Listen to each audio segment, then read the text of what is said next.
professional level. This is why.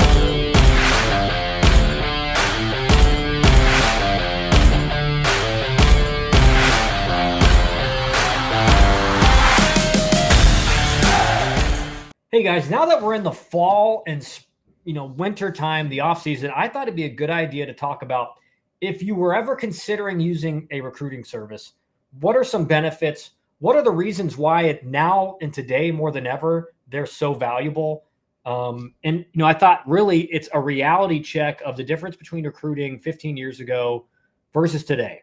And the reason I say 15 years ago is because that was when I was going through recruiting in 2009. That was when the majority of guys who were going to go Power 5, Division I would commit. Your junior summer, the summer after your junior year, and that would be when most schools would get really active recruiting and committing most of their recruiting class. The difference in then versus now is stark to say the least. Let's say the biggest tournaments during the summer, the Perfect Game World Wood Bat, 17 under, 16 under. When I was going through the recruiting process, that was a tournament you had to qualify to get into. You couldn't just pay the fee and your team's in there. So the tournament was much smaller because you had to win a tournament to get in. It was way more concentrated with talent. Coaches knew, if every team in here had to win a qualifying tournament to get in, so they're probably going to have good players. So you really could go around field by field and run into good players, no matter which field it was. There may be one or two Power 5 guys on a team, that a bunch of mid-major caliber guys, and certainly D2, D3 would be the remaining guys on the field. Now, you pay the fee, your team is in the tournament.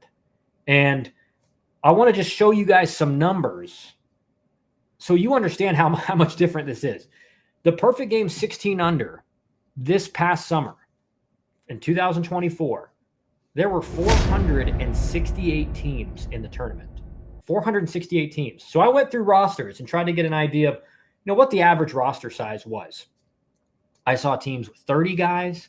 Most teams are anywhere from 20 to 25. Let's just do 15 though. I didn't see one team with 15. Maybe there's one in there. They won't have much pitching if that's the case.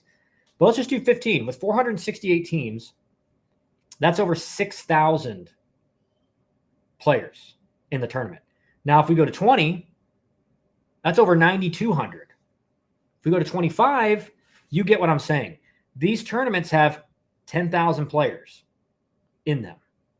So the idea that a coach is going to show up to your game and just happen to run into you does not exist anymore. The reality is that the only chance you have of getting recruited, unless you're a top guy, then you're nationally ranked and coaches know who you are, is virtually impossible. You have to you're banking on a coach knowing another guy on your team who's really good and showing up, and then you having a good enough showing, balling out in the box or pitching a gem on the mound, that they notice it, even though they're not there to watch you. Because the reality is, if you just have an okay game, they're not even going to know what your name is. They're not going to remember you. They're not going to write your name down, anything like that.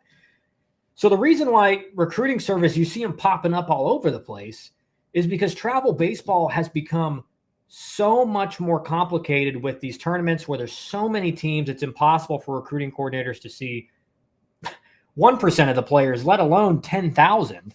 And the other thing is this, if you think about, these recent changes to college baseball recruiting where, you can't, there's no communication period until August 1st between coaches and players of August 1st of their junior year.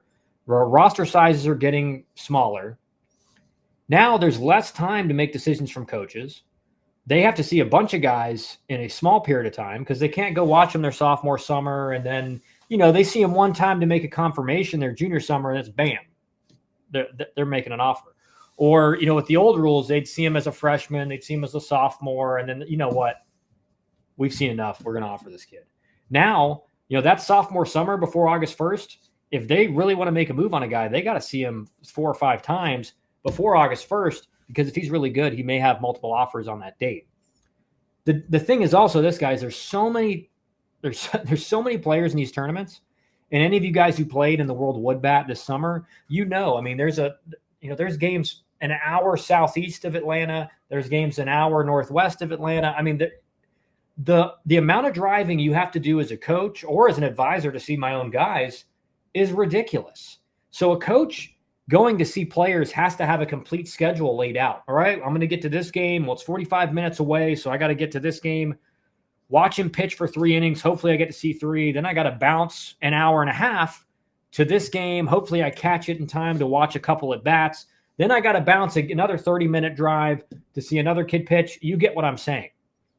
The idea that coaches are just kind of walking around randomly is ridiculous. That's not happening anymore.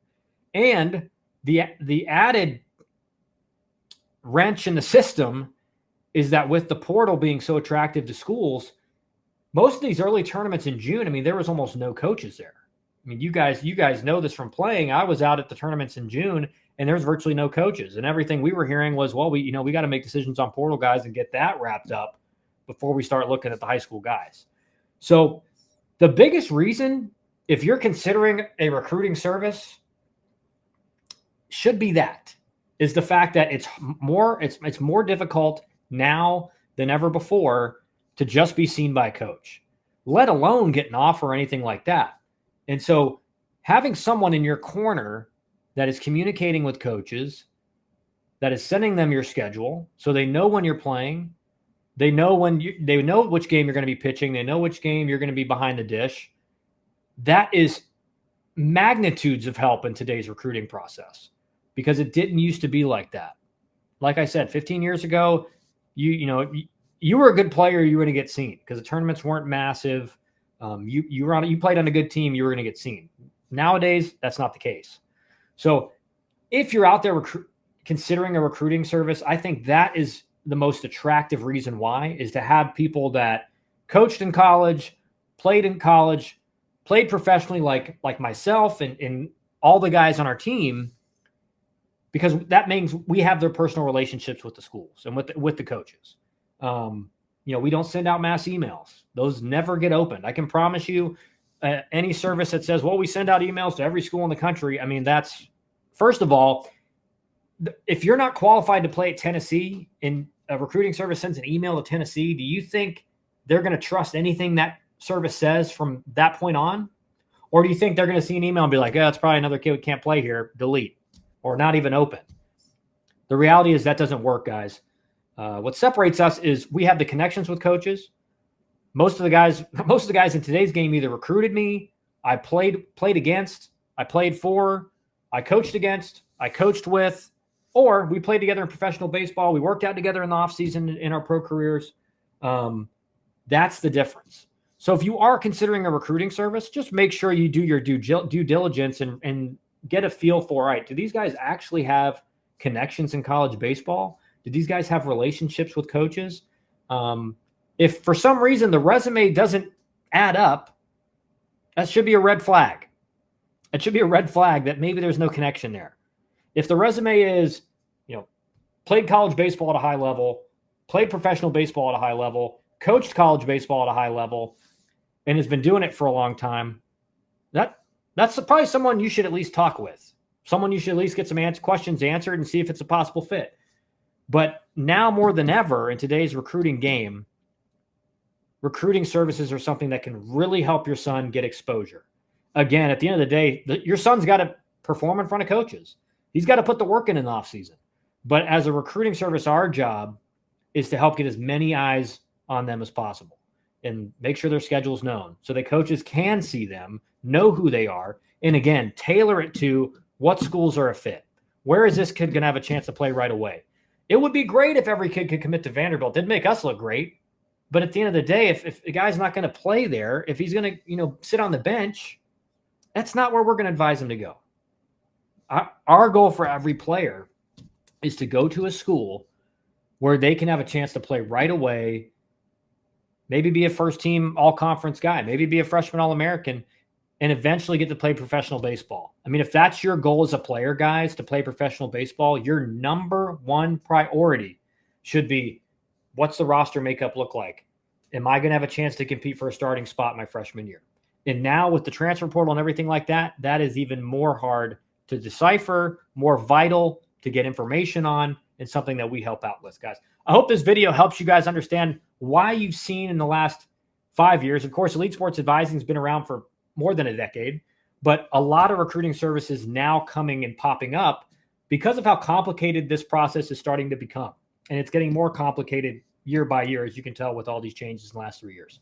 Thanks for tuning into the video, guys. Again, if you guys do have questions, want to talk with us, want to potentially work with us with your son, go to our website, elitesportsadvising.com. On the front page, you can fill out an eval request where we'll go over kind of what we see with the metrics, the video, where we think he fits potentially in a school, and where he could potentially get to if he puts in a lot of work this offseason. And then obviously if it's a fit, we'd be glad to work with you. So go ahead, do that, guys. Appreciate all the support you guys have put on the video, and we'll have another one coming out tomorrow.